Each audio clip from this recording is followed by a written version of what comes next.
Hi everyone, thanks for joining me in this AWS video series. And this video topic is AWS S3 service.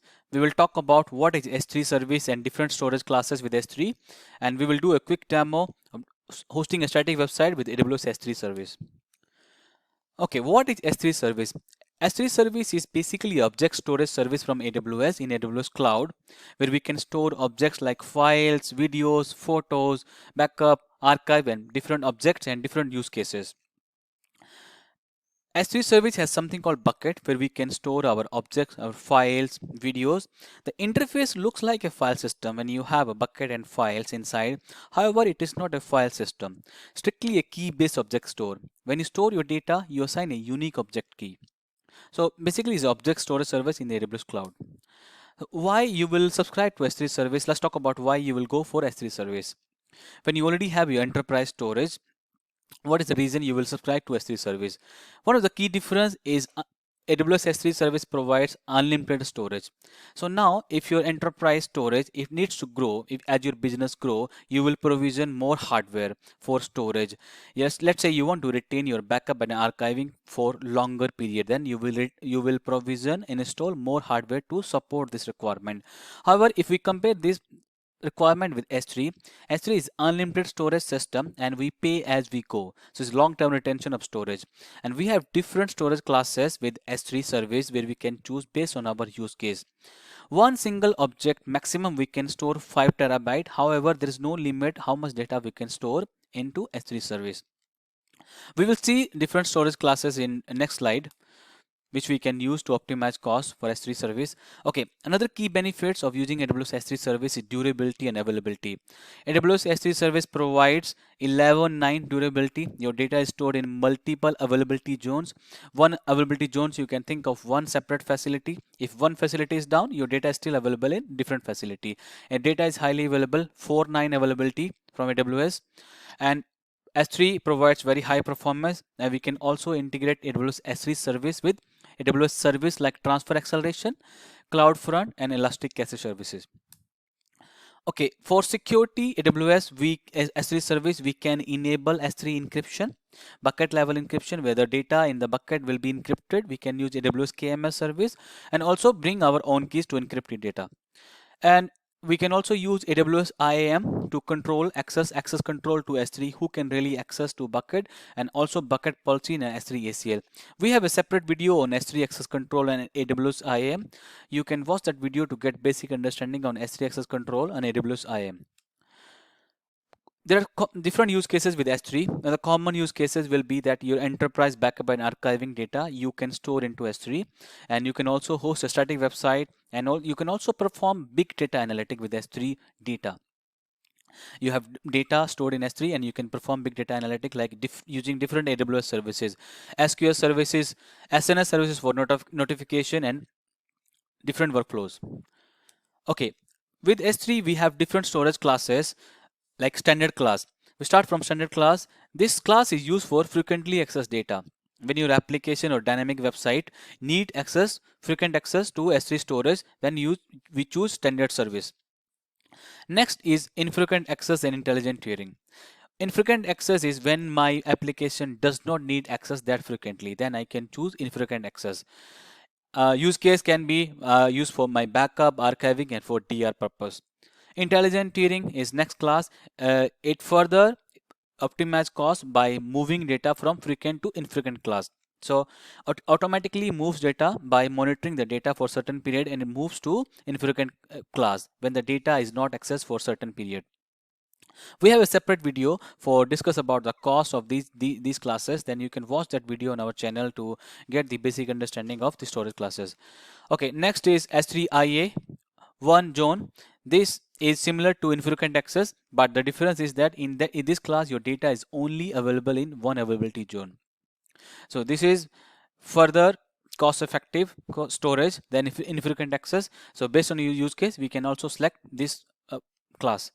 Okay, then these tools are Glacier and Glacier Deep Archive are the archiving storage classes, where so S3 Glacier is the data archive store, is the retention of data archive. The difference between data Glacier and Deep Archive that Glacier is used for data archiving when the data retrieval time is less. Let's say you want to retrieve your data in minutes to hours, then we go for S3 Glacier. However, if data is rarely accessed and we know we only need data, let's say you have your organization policy that you want to retain your data for 7 years, 8 years, and very rarely you will need access to this data, then you will go to this deep archive, and this is the lowest cost storage system. So very cost effective storage class. So I hope now you have a basic understanding of the different storage classes and what is S3 service and the different use cases. Okay, next we will do a quick demo using S3 service. We will host a static website with AWS S3 service, and I will show you how we create bucket and host a static website in S3. Okay, so I am logged into my AWS Management Console, and I already have 2 buckets created. So let me show you how you access the S3 service. So when you logged into your AWS Management Console from in your account, you access S3 by just typing in S3 in the search panel.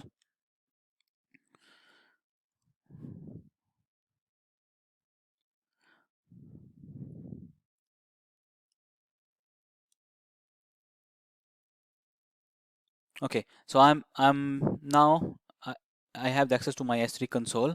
So I already have 2 buckets, but I'll show you how to create bucket and how do we make this static website from internet available. So the first thing to note that this bucket name is very unique, like your email ID. This bucket name is very unique. So I will do my all tag bucket or my tag bucket. Okay, simple name, my tag bucket. I hope this name is unique. So the reason you can select, so based on your company policy that you want to keep your data in certain region, like I'm keeping in US North Virginia, but you can also select different region. By default, block public all access, this option is checked. So your bucket is not public by default, but we have to make this public. Where that we will do, I will show you how to make this access check when we try to do the object public using static website option. Okay, so my tag bucket, I have created this bucket. So this is not public. So I will go inside this bucket and I will upload my object.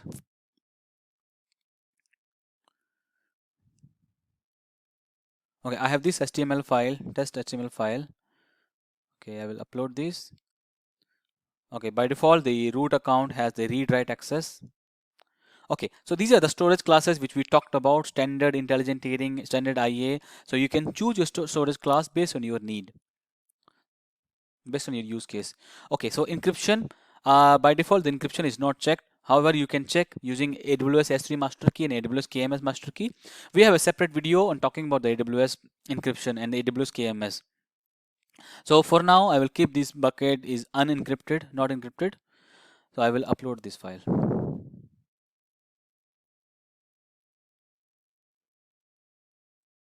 Okay, so this test.html file is uploaded. So now we have to make this object public. So in order to make this bucket public, this object public, one thing inside the bucket you have access control list. This is to make your bucket public. And if you go to property and we have, okay, this is static website option. So I'm making this bucket to host my static website. So I will go under properties and I will select static website hosting and I will type the file name.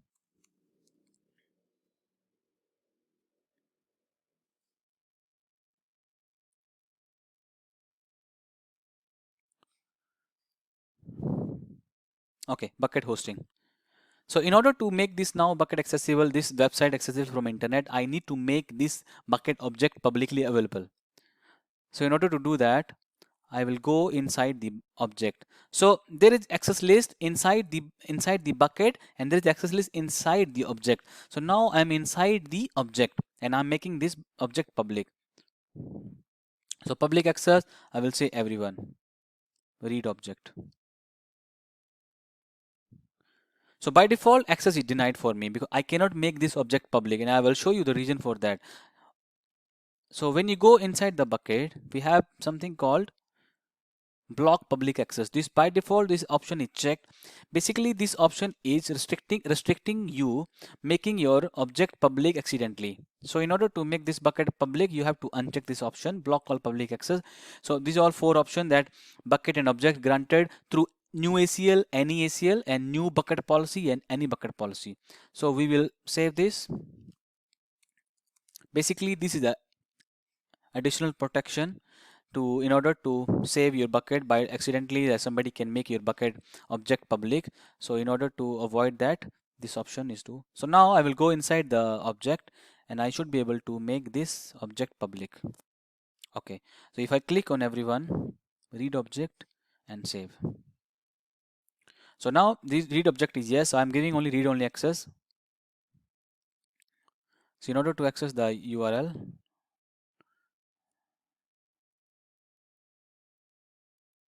okay, so this is the URL of the endpoint or static website hosting.